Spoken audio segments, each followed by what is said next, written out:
Ito ang magiging topic natin for today. Martial law, malapit na. Ayan na nga ba? Kinakabahan na sila. Di umano. Risa at Remulla nagtatalo na. Hoy. Ayon sa bubuwit. Di umano. BBM nawawala. Baka nagpapababa ng tama. Vince Dizon natakot sa Ilocos Norte. Yan po ang magiging topic natin at syempre marami pa pong iba. No? So sana po itong vlog na ito masubaybayan ninyo, mapanood ninyo simula't simula hanggang sa matapos.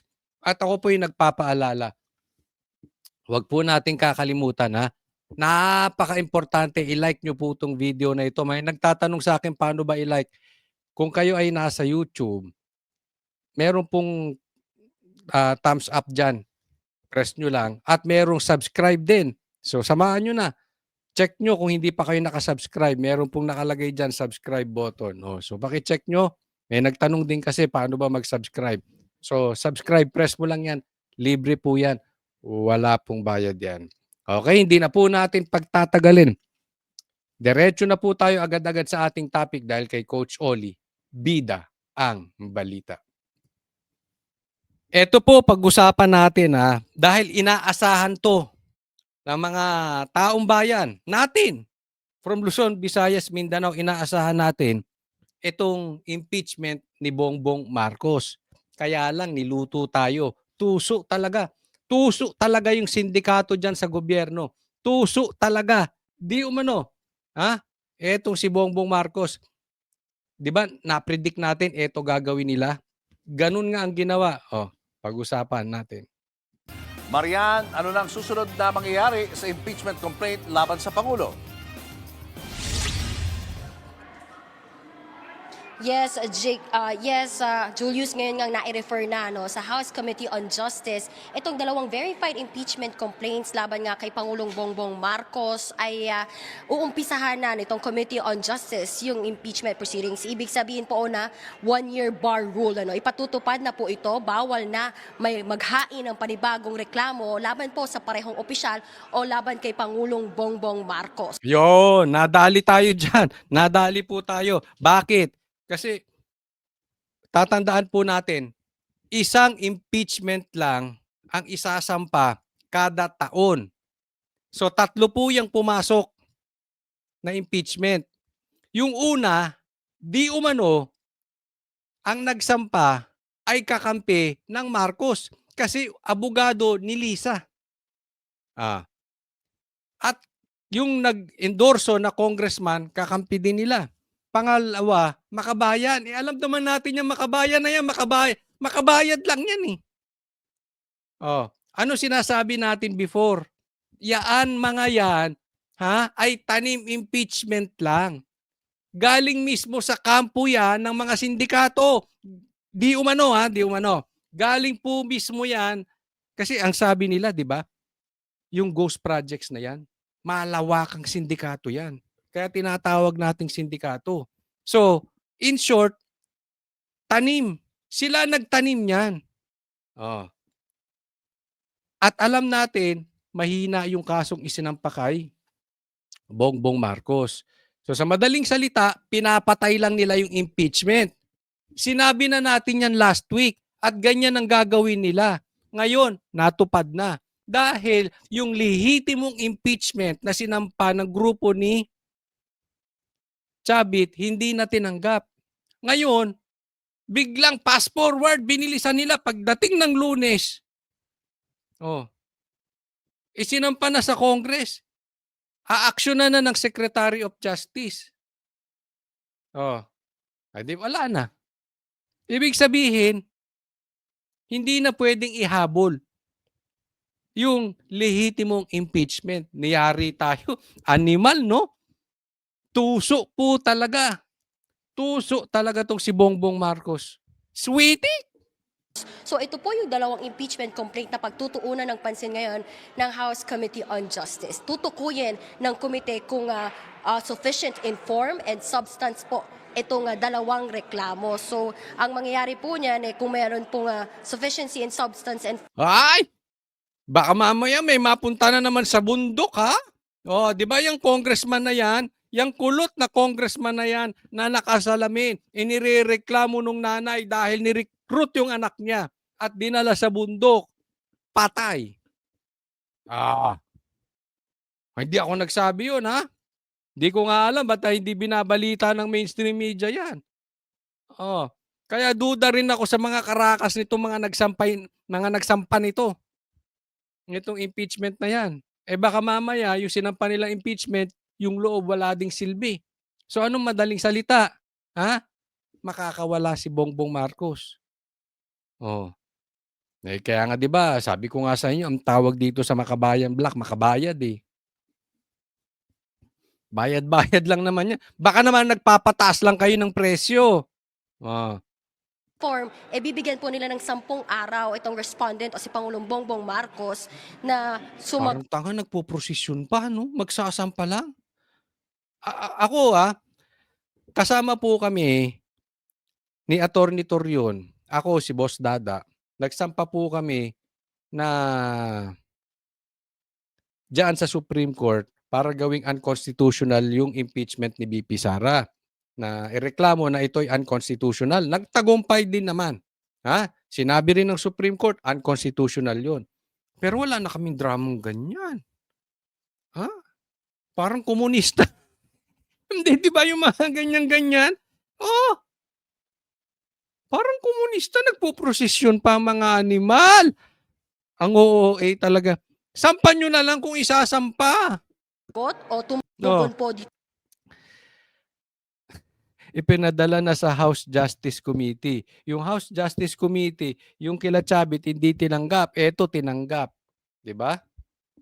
Bobo rin sa talaga. reklamo, pero kung hindi po siya sasagot, deemed general denial na po doon sa lahat ng reklamo. Pero kung may sagot po siya, bibigyan naman ng 3 araw ito pong mga complainants para din sumagot o mag-reply nga po doon sa Basta sisiguraduhin nyo lang, wala nang dadalhin sa bundok. Baka mamaya ma-impeach nyo si Bongbong Marcos, dalahin nyo sa bundok. Okay lang din. ipapadala ng Pangulo. At meron lamang pong 6 na pong session days itong Committee on Justice na dinggin at tungkol nga po dito sa impeachment proceedings para makapagpadala naman ng kanilang findings, ng kanilang report, recommendations po sa plenaryo. At doon, malalaman natin kung ano nga yung kanilang magiging desisyon dito sa mga impeachment complaint. Julius.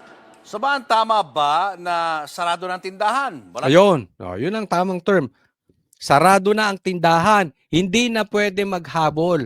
Kahit na yung 2 impeachment, ampaw, at yung pangatlo, ang pinakasiksik, hindi na pwedeng ihabol. Bakit? Sarado na. Parang pwede maghain ng impeachment complaint at this point.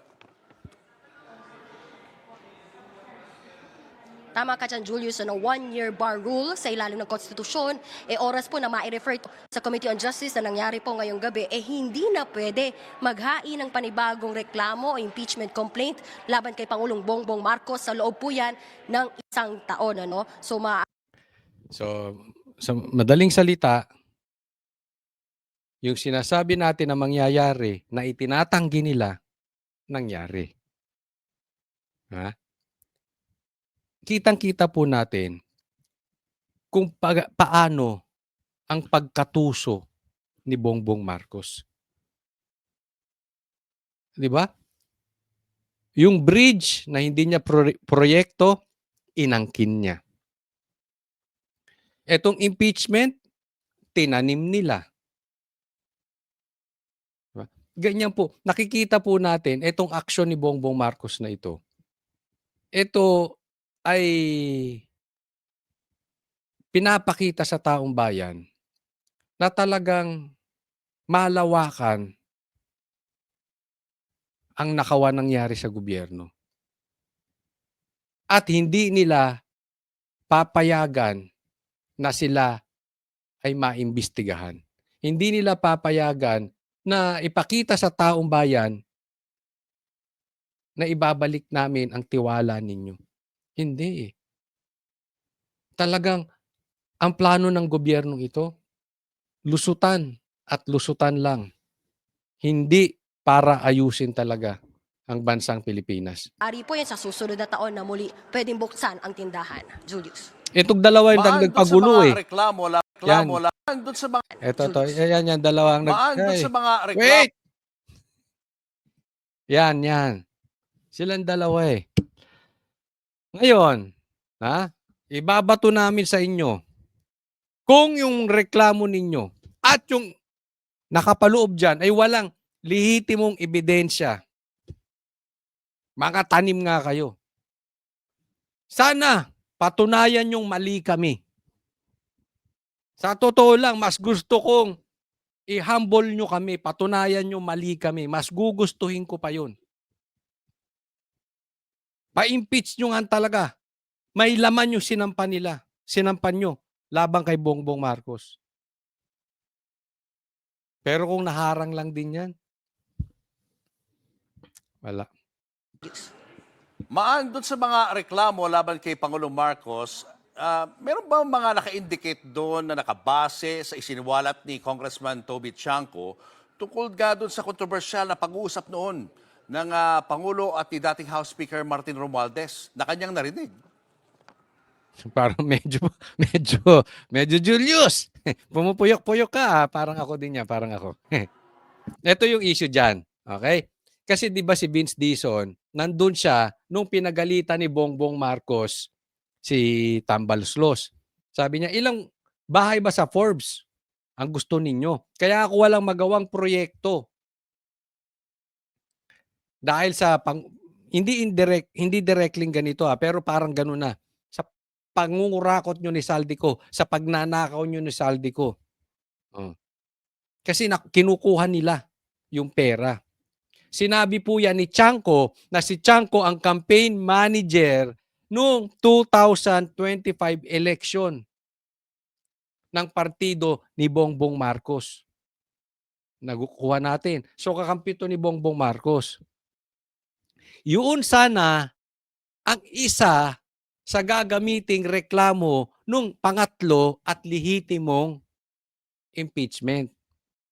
Kasi doon pala makikita natin to the very least, alam ng Pangulo kung hindi man siya kasabwat, which I doubt, hindi ako naniniwala doon. Pero kunwari, hindi siya talaga kasabwat, alam niya na nagnanakaw yung dalawa, walang ginawa si Bongbong Marcos. Naiintindihan? Inutil talaga. Pero ako hindi ako naniniwalang inutil. Kasabwat si Bongbong Marcos. Tanong ko sa inyo, ano sa tingin ninyo? Si Bongbong Marcos, dalawa lang yan inutil o kasabwat. Inutil o kasabwat. Sige, ilagay nyo dyan sa comment section. Ako, sa tingin ko kasabwat. Opinion ko yan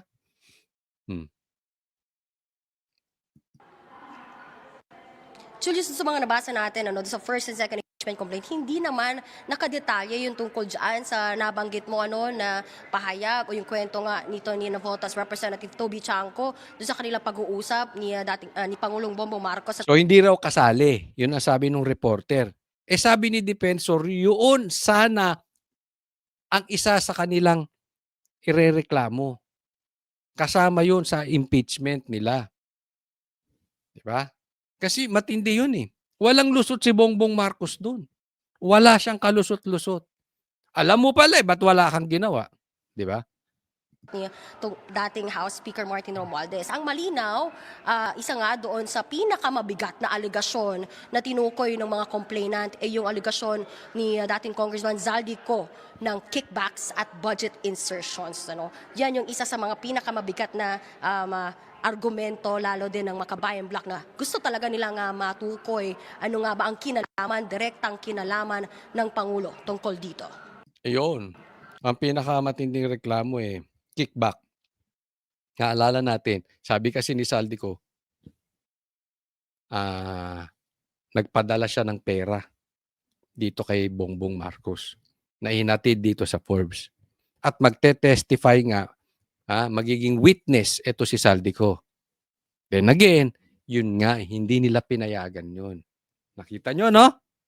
Ang sweetik ni Bongbong Marcos. Ang tuso talaga. Maraming salamat, Mario. Next topic po tayo. O, pakinggan natin itong speech ni Leviste. Ito, sapul na sapul. Ito talaga ang nangyayari sa Pilipinas. Malapit na po, nakakatakot. Martial law. Ang Pilipinas ngayon ay nasa ilalim ng de facto martial law. Hindi man deklarado, pero nararamdaman. Marami ay tahimik dahil sa takot na makasuhan. Yan. So, ngayon, parang, hindi lang ngayon eh. Actually, mga ilang buwan nang nakakalipas na talagang parang dumadaan na tayo sa martial law. Hindi man declared, pero ganun na ang ginagawa nila. Kaya masakit ito eh. Kontrolado na nila yung sundalo. Kita mo sila Browner? Diyan sa ano? Oh, kontrolado na rin nila ang pulis. Kaya nga nilagay diyan si ano, kaya lang tinanggal din naman, no? But anyway, tahimik. 'Di ba? Tapos pagkalabang ka, kakasuhan ka, sisilipin ka. Ganyan exactly ginawa kay Libiste. Even sa amin eh. 3 pa lang kami banatero, si Banat Bay, ako, si Boss Dada. Kakasuhan kami ni Boying Rimulya dahil nagsasalita kami. Ganyan ang gusto nila. Tahimik kayo. Pag hindi kayo susunod sa amin, kaso kayo. Magbubulgar kayo ng pagnanakaw namin. Kaso kayo. Dahil nakikita na ang mga kritiko ng administrasyon ang mga unang sinasampahan ng kaso habang ang ibang mga kaalyado ay hinahayaan. Yan. Ito nangyari ito. Even kay Bong Revilla eh. Ako, malaking halimbawa nitong sinasabi ni Libiste yung ginawa kay Bong Revilla. At hindi lang kay Bong Revilla, isusunod pa yung mga ibang senador. Yung mga talagang nagnanakaw, hindi ginigipit. Ni hindi nga maituro, ni hindi mo nga mabanggit sa Blue Ribbon investigation. Pero yung sa tingin nilang kritiko ng gobyerno, yan ang pinagigigipit. Tingnan nyo ginagawa kay Senator Bong Revilla, inaaraw-araw. Diba? Pinag-initan din si Chis Escudero dahil nga binakbakan niya si Tambaluslos di ba? Oh. Tapos yung sila, wala. Eto nakakatakot dito. Hindi malayo yung sinasabi nitong si Libiste mangyari. Hindi lang para tayong dumadaan na sa martial law. Talagang pag hindi po epektibo pa itong mga panggigipit nila at pag matuloy ang impeachment at talagang maituro sila, malapit po. Tagaan nyo sa bato. Pag hindi naunahan ito si Bongbong Marcos, magmamartial law to. Tingnan ninyo. Malapit na po ito. Kasi nandun na tayo sa dulo eh. Malapit, konti na lang. At ramdam nila yan. Kaya nga nagkakasakit na si Bongbong Marcos eh. Dahil sa stress.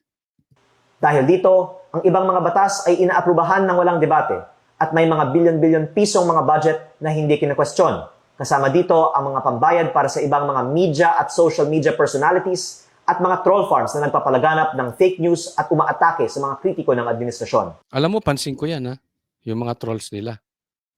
Try nyo.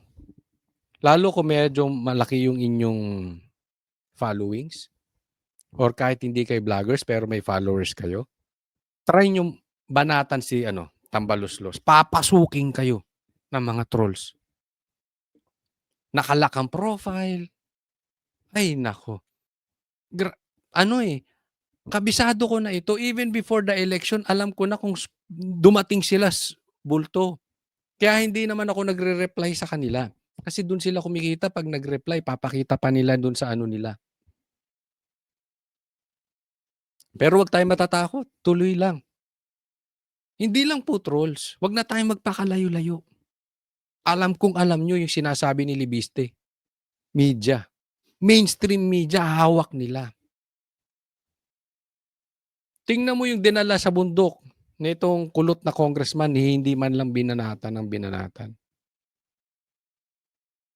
Yung kay Bong Revilla, inaaraw-araw.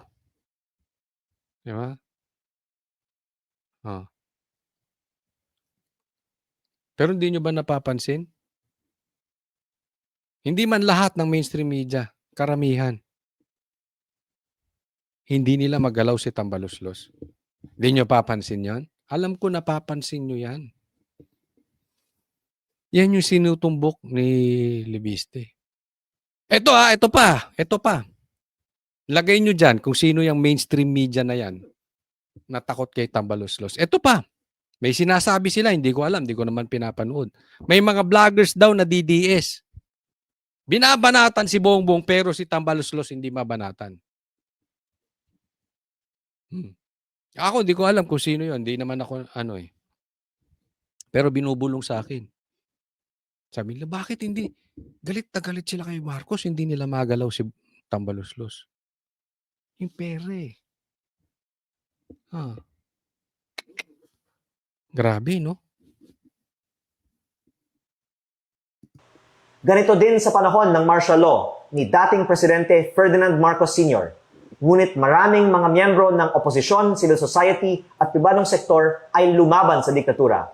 Kahit maraming ikinulong, umalis ng bansa at ginipit ang negosyo, hindi sila sumuko. Tama, ginigipit ang negosyo. Diba si Libiste ginigipit? Ako po ay naniniwala na ang mga nagsasalita ngayon ay magtatagumpay rin laban sa korupsyon katulad ng mga nauna sa atin at ang mga nananatiling tahimik ay maaalala bilang mga kasabwat sa pinakamalaking korupsyon sa kasaysayan ng ating bansa. Yon, mismo. Ito ang pinakadulo niyan. Ako as I see it, dalawa lang yan. Pagtahimik ka ngayon. Kasabwat ka or may ninakaw ka rin. Kaya, tahimik ka. Kasi imposibleng nasa politika ka at hindi mo alam yung nuknukan ng nakawan dyan. Lalo na kung ikaw ay nasa national level, senador, congressman, kasi kita mo yan eh. Diba? So, parte ka rin. Magnanakaw ka din. Or, takot ka. Duwag ka. Yun lang yan. Kung tahimik ka ngayon, napaka-imposible na hindi mo alam. Kaya yung iba nananahimik na rin. Alam niyo kung bakit sabi? Mabaho rin ng utot eh. Ibig sabihin, parehas din nila. Kung merong buwaya, sila mini buwaya. Hindi man ganun kalaki ang ninakaw, pero nadaanan din ng nakaw.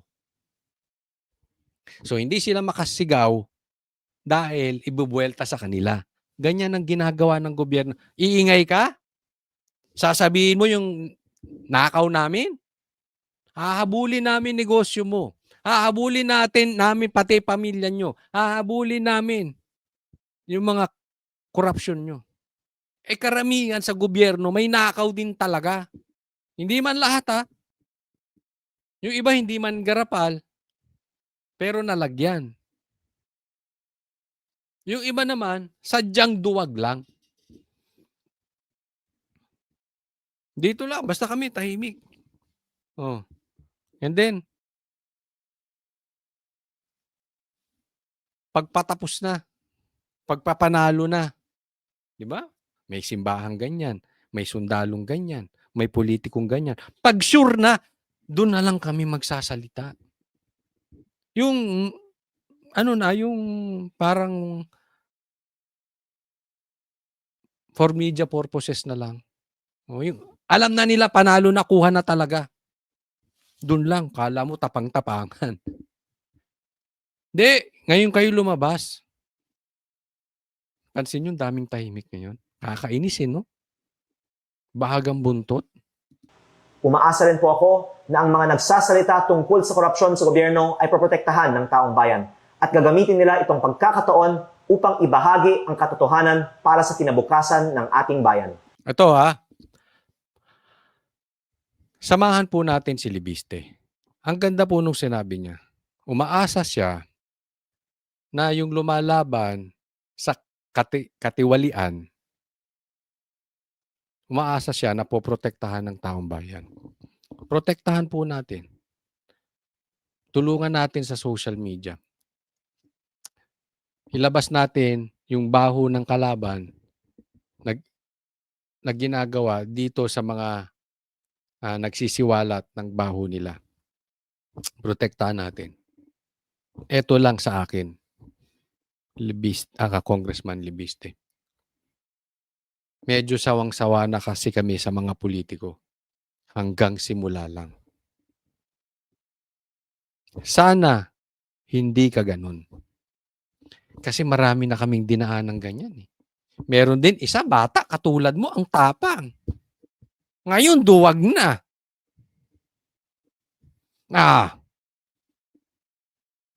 Di ba? Nung binalikan na siya, wala na. Okay? Yan po ang sinabi ko kay Kong Libiste. Bilib ako sa'yo. Pwede ka nga maging presidente sa susunod. Pero sana, hindi ka pang simula lang. Sinabi ko yun sa kanya, derechahan. Meron ka bang plano for national position? Diba? Sana legit yung pakikipaglaban mo. And at the same time, hindi ka hihinto sa gitna. Baka pagdating sa gitna, dahil binubugbog ka na, bigla ka mag-sorry. Huwag naman. Okay? Wala po masama sa mag-sorry. Hindi ko po sinasabing hindi maganda yun. Ang problema, kung bigla mong babaligtarin yung mga sinabi mo, or bigla kang tatahimik dahil natakot ka na. Pero alam ng taong bayan yan. Kung ikaw ay patuloy, tinan mo, si Marcoleta, hanggang ngayon lumalaban. Tuloy-tuloy. Pinagtatanggol ng taong bayan. Di ba? Si Amy rin, nung una, binabanatan ko yan. Maraming bumabanat yan. Pero nakita natin ngayon, tuloy-tuloy. Basta tuloy-tuloy. Pero yung pag nasampahan ng kaso, tinan mo, Bilyar. Biglang tumahimik. Lumipat pa sa majority. Kaya nga nakuha nila Tito Soto at ni Pinky Lacson yung posisyon. Dahil may mga bumaligtad. Dalawa po dyan, Bilyar. Hindi natin masisi, meron nakaambang binanatan yung prime water, yung ano nila yung kanilang negosyo So sana hindi ka ganun. Ngayong binabakbakan yung iyong negosyo, baka next week tahimik ka na. Pero kung tuloy-tuloy ka, tulungan po natin Tulungan po natin si Kong Libiste. Basta tuloy-tuloy. Next po. Eto, nakita ko dito sa Facebook, post ng People's Tonight. Bigyan ko kayo ng halimbawa na bakit yung mga katulad ng mamang itong si Congressman Ortega, na nasa listahan, nasa Cabral files, may 3 bilyon. Isipin mo. 2025, may 3 bilyon na DPWH budget. DPWH lang yun. 2025 lang. May 3 bilyon. Ano yan? Diba? Basahin natin. Tumanggap umano ng mahigit 3 bilyon ang distrito ni La Union 1st District Representative Paulo Ortega V mula sa budget ng Department of Public Works and Highways o DPWH noong 2025 batay sa tinatawag na Cabral Files. 2025 lang. 3 bilyon. Ganyan ba kalaki yung La Union? Ganyan ba kalaki yung distrito mo? Pero pansin nyo, haya-hayang buhay. Hindi binabanatan ni Auntie Claire, hindi binabanatan ng Remulla Brothers, hindi binabanatan ng mga vloggers ng BBM, di ba? Hindi binabanatan nila Lacson. Tahimik ang buhay. Hindi binabanatan ng media. Isa lang po ito. At unti-unti po maglalabas tayo ng mga nasa listahan ng Cabral Files. Diba? Ayan yung sinasabi ni Libiste. Yung mga ganito, totoo man or hindi man totoo, tahimik. Sa katunayan, pinagtatanggol pa nito si Tambaluslos. Kaya naman. Ikaw ba naman may proyektong DPWH sa 3 bilyon? Hindi ka tatahimik. Tapos to hindi nakakulong? Yung sinasabi nila kay Bong Revilla, magkano lang? Wala pa nga silang proof. Ang nagnakaw, yung nagturo pa kay Bong Revilla na testigo nila, napapalit-palit naman ang statement. Eto, nasa Cabral Files, 3 billion. Laya. Wala sa media. Galing, no? Classic example na tayo ay nasa martial law na sinasabi ni Libiste. Tama ba? Tama ba siya? Kaya pansin nyo na lang, kulang na lang to, mama na to. Himurin ang puwet ni Bongbong tsaka ni ano. Yan, ni Tambaluslos, di ba? Baka magagalit ka, hindi ko sinasabing hinihimod mo. Kulang na lang.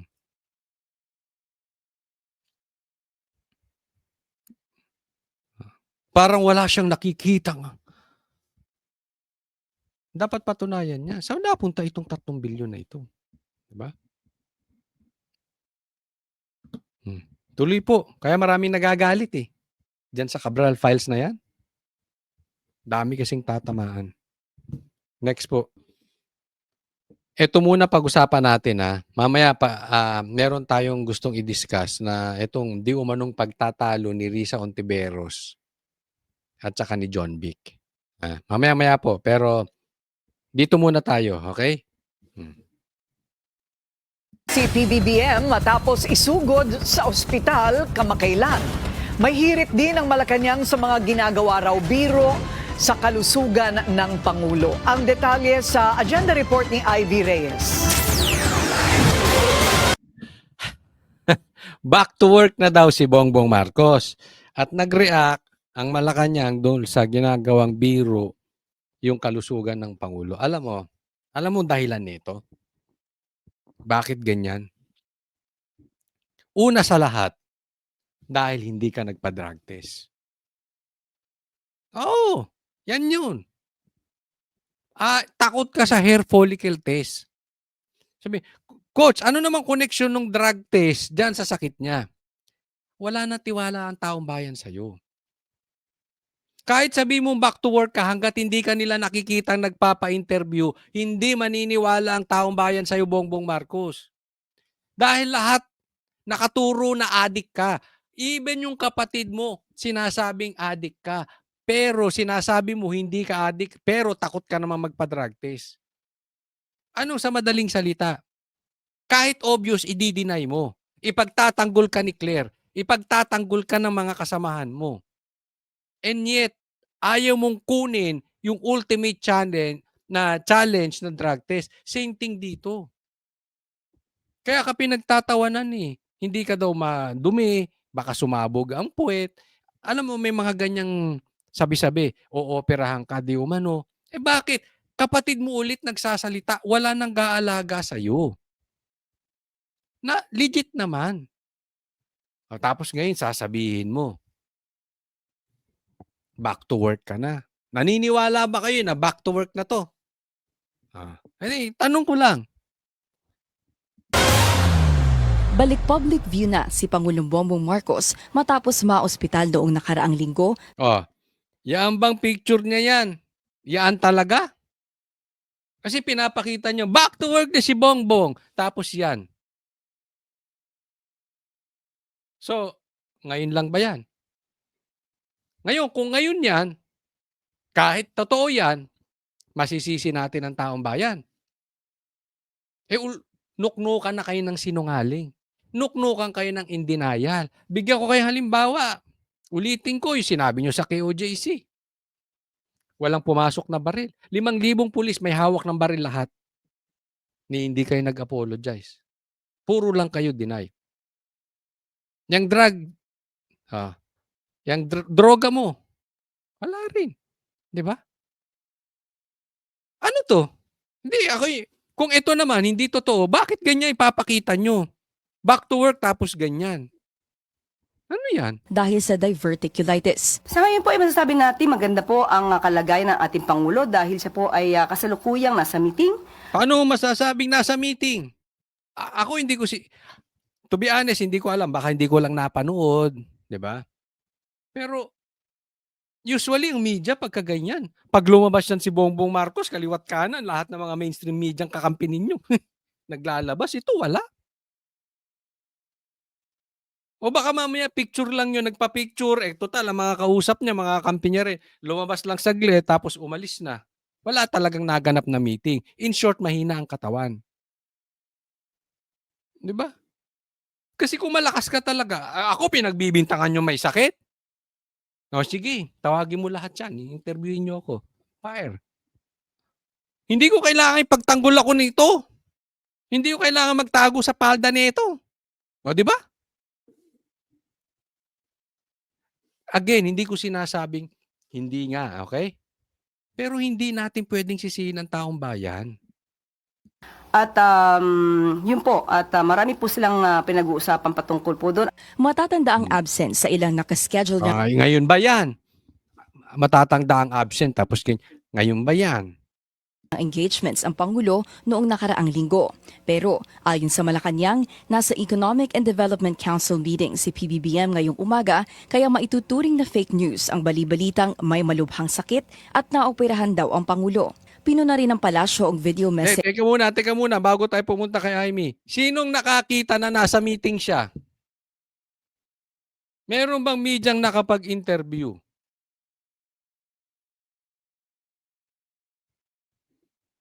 O sabi lang ni Claire, nagtatanong lang naman tayo, kailangan anuhin natin. Di ba? Ano sa tingin ninyo? Pangulo. Pinuna rin ng palasyo ang video message ni Senator Amy Marcos sa social media kung saan sinabi niyang may kanya-kanyang agenda umano ang mga feeling president sa palasyo. Ayun, nagkasakit na nga si Bongbong, pambihira talaga.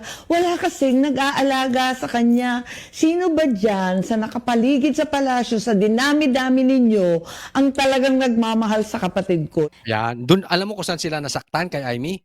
Sa dami-daming nakapaligid sa inyo, walang nag-aalaga sa inyo.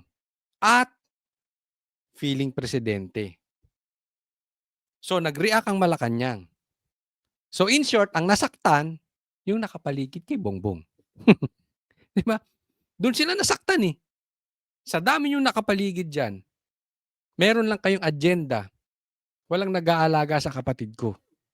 Giit ng Malacanang, hindi dapat ginagawang biro ang kalusugan ng Pangulo. Hindi rin daw dapat maging payaso sa pagbibigay ng payo. Huwag din daw magpaka-plastic sa harap ng publiko. Teka muna. Sino bang nagpapaka-plastic sa harap ng publiko? Di ba? Ay, parang ako tanong ko lang tanong lang naman ito, Claire. Tanungin ko na rin kayong mga manunood. Ang nagsasabi ba niyan ay ang Pangulo? Boses yan ng Pangulo? O boses ni Lisa?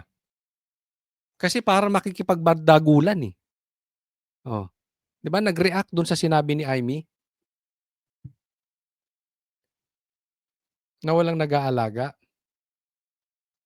Kasi kung ganyan ang reaction, ang dating niyan, si Lisa or yung mga nakapaligid sa kanyang meron lang agenda.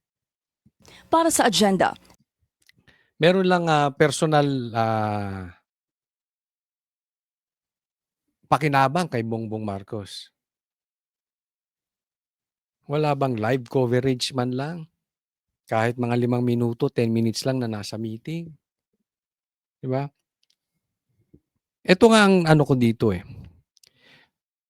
Dapat ang militar, nasa batas naman 'yan, na talagang tinitingnan ang kalusugan ng presidente.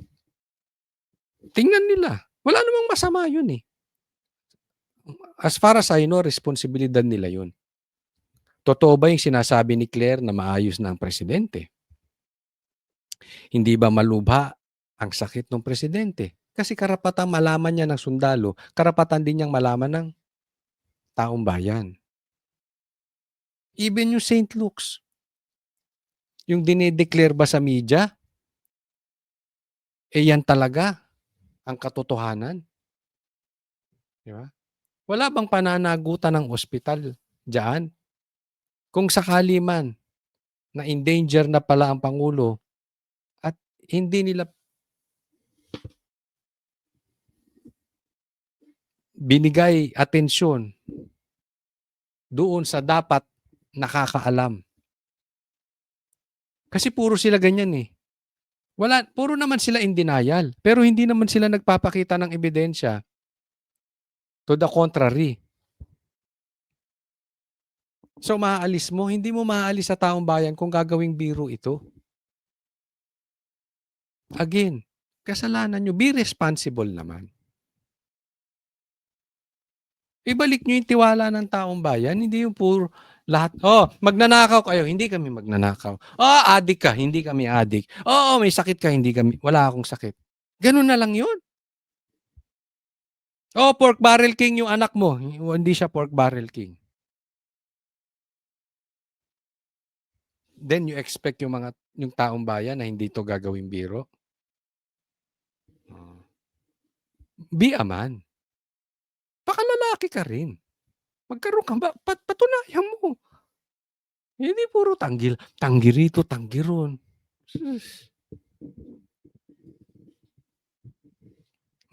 Pati impeachment, hinarang nyo. Next po. Okay, eto na importante ito. Nagtatalo po si Risa Ontiveros at saka si John Vic. Kaya nagkakasakit ang Pangulo, nawawala tuloy. Nagtatalo yung dalawa. Bakit? Ano yan, Coach Oli? Totoo ba yan? Tingnan natin ito. Dating senador, dapat magkaisa ang kakampinks at PBBM supporters para matalo ang mga Duterte. Pero ayon kay Senator Risa Ontiveros, pag-iisipan nila mabuti kung may lalapit sa kanila at mag-alok ng pakikipag-alyansa. Yung iba pong mga tanong ay siguro kung ilalapit sa amin ay pag-iisipan at pag-uusapan, magkakaisahin din at a later stage. Pero first things first muna, pagkakaisa at sama-samang decision. Yun na naman. So sa 2022, binudol nila ang taong bayan dyan sa pagkakaisa ni Bongbong Marcos at ni Sara. Nilaglag din naman ni Bongbong si Sara, tapos si Bongbong nagnakaw. Tapos pinakidnap yung tatay ni Sara na si PRRD. Ngayon bubuo na naman sila ng pagkakaisa. At ito si Risa ay nag-a-apply. Sa pamagitan ng kanyang bossing. Sa pamagitan ng kanyang agent na si Trillanes. Nag-a-apply para maging standard bearer ng admin. Pero wag nating kakalimutan. Ito. Alam natin. Si John Vic nagpahaging na. Handa rin daw siyang tumakbo bilang presidente. Hindi yan verbatim pero ganoon ang ibig niyang sabihin. So nagtatalo na yan dalawa. Aminin man nilang hindi. Ito yung sinasabi ni Amy. Kayong mga nakapaligid sa kapatid ko, panggulo lang kayo eh. Nag-a-apply na to, sino ang kakargahin ng admin? Definitely kukuha ng isa sa pula at sa dilaw para labanan si Sara. Pero sino? 'Di ba? Lumulutang yung pangalang Torre. 'Di ba? Lumulutang yung John Vic, yung Risa. yung Lenny. Oh, pati nga si Trillanes, tinatanong na pagka-senador. Pero hindi, ang pinagtatalunan dyan yung sinong kakargahin magpe-presidente para tumunggali kay Sara. Pati nga si kinukonsider nila. Kita mo, epal ng epal. Ito si Erwin. Di ba? Binabanggit-banggit na yan ng Pinklawan. Ayun, nagtatalo-talo na yan. Kaya nga naman, itong sinasabi ni Risa, huwag kayong maniwala na siya'y oposisyon. Paano ka mag-u-oppose kay Bongbong Marcos? Nag-a-apply ka. Anong inoppose mo? Paano kayo naging oposisyon? Anong inoppose mo kay Bongbong Marcos? Wala. Nag-a-apply ka, gusto mo ikaw ang kumarga. Ito mga to, hindi naman to nag-a-apply. Ay hindi naman ito nagtatalo para maging presidente. Alam nila eh. Everybody knows, even them, they know di nila kayang talunin si Sara. Pero kung ikaw ang gagawing presidential candidate, malaking pera po yan. Malaking campaign budget yan. Matalo sila o matalo, dahil sure namang matatalo, malaki na ang pera niyan. Tingnan ninyo, within them, magkakaroon pa ng pagtatalo-talo yan. Lahat magpopormahan yan. Balikan ko yung sinabi ni Amy.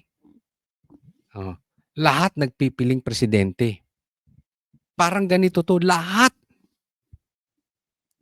gustong kumandidatong bilang presidente. Sa panayam naman ng Let's Talk with Pia Ontiveros ng The Pod Network Entertainment, nauna nang sinabi ni Senator Risa na gusto niya magkaroon ng malakas na pambato ang oposisyon. Bukas din daw siyang tumakbo sa pagkapangulo kung siya ang pipiliin ng oposisyon. Apply na apply, no? Bukas, kailangan magkaroon tayo ng isang oposisyon. Kailangan magkaroon tayo ng isang team, magkakaisa. At bukas ako ron. Sabihin mo na, nang kumita ka na. Only one. Sabi mo parang Highlander to. There can be only one para may fighting chance ng opposition.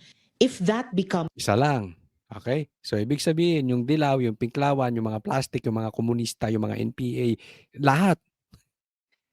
Yung mga drug addict, lahat ng ayaw ng Duterte, diyan kayo. Yung, di ba? Yung mga ayaw ng mga Duterte, mga komunista, yung mga drug lords. Diyan sila. Magsama-sama sila, pula, dilaw, pink, yan.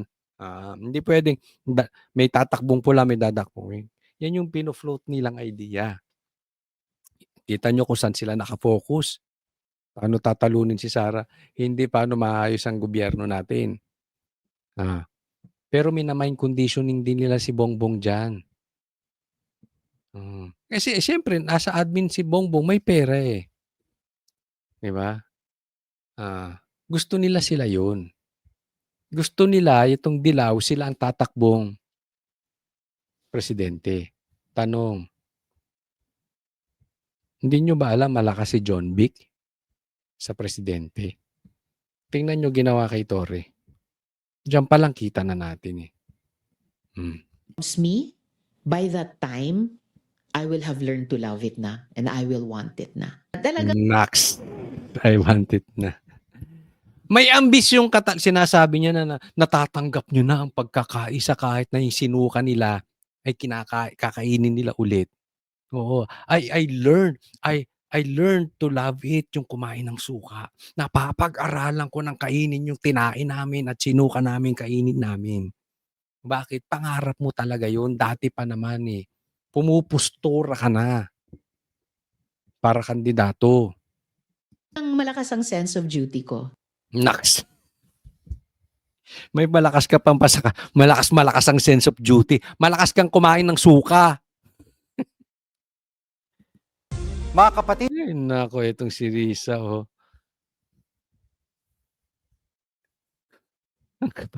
Ang kapal ng mukha nito si Risa. Wala naman siyang kapag-asa. But sabi ko nga, money talks. Ay, next po. Okay, pag-usapan natin to si Vince Dizon. Kasi ito si Vince Dizon, hindi makapunta-punta sa Ilocos Norte. Ang balita natin do'n, parang natatakot ito si Vince Dizon, pumunta ng Ilocos Norte. Bakit? May multo raw. Sa mga taga Ilocos Norte, nanggaling kami diyan. Sa Lawag nga kami before. Sa Lawag kami dinatnan ng ng pandemic. Oh. May multo raw. May multo kaya takot diyan si Vince Dizon pumunta. Basahin natin, nakita ko lang 'tong post na 'to sa Facebook. May we remind you that we have a province named Ilocos Norte. Go there. Punta ka ron, Vince Dizon. Lahat ng mga probinsya, inimbestigahan mo na. Pero Ilocos Norte, bakit natatakot ka? Totoo ba yung balita? Kaya katakot pumunta ng Ilocos Norte, maraming multo. Takot sa multo to si Vince Dizon. Vince Dizon, visa-free ang pagpunta sa Ilocos Norte. Huwag kang matakot sa multo. Sabi niya ni Orlando De Leon, retired general. Retired brigadier general. Takot sa multo. Kalalaki mong tao. Pero balita ko talaga maraming multo dyan sa Ilocos Norte.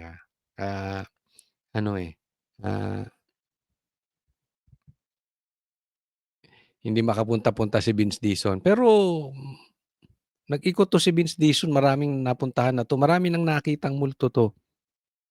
Pero kakaiba raw ang multo dyan sa Ilocos Norte. Kaya hindi niya ito mapuntahan. So, inahamon ka namin, Vince Dizon. Huwag naman inahamon, sasabihin na naman ng mga manood, sino ka, Coach Oli, para hamunin mo yan? Sino ka, Coach Oli, para utusan mo kami? Sino ka? Mataas kami, mababa ka. Ganon. Ala Vilma Santos. Diba? Huwag nyo kaming utusang mga sekretary. Sige. Pinakikiusapan ka namin. O china-challenge ka namin. Huwag na hinahamon. Kung hindi ka bakla, hindi ka takot sa multo, punta ka dyan sa Ilocos Norte. Andyan ang mga malalaking multo. Pag hindi mo kaya yan, korap ka rin. Isa ka pa. Okay. Maraming salamat sa mga nanood. Huwag niyo pong kakalimutan na i-like po itong video na ito. Napaka-importante po nun. At sana po, doon sa mga hindi pa po subscriber, muli po tayo nagpapaalala. Subscribe po kayo. Maraming salamat po sa pagsubaybay ninyo. God bless everyone.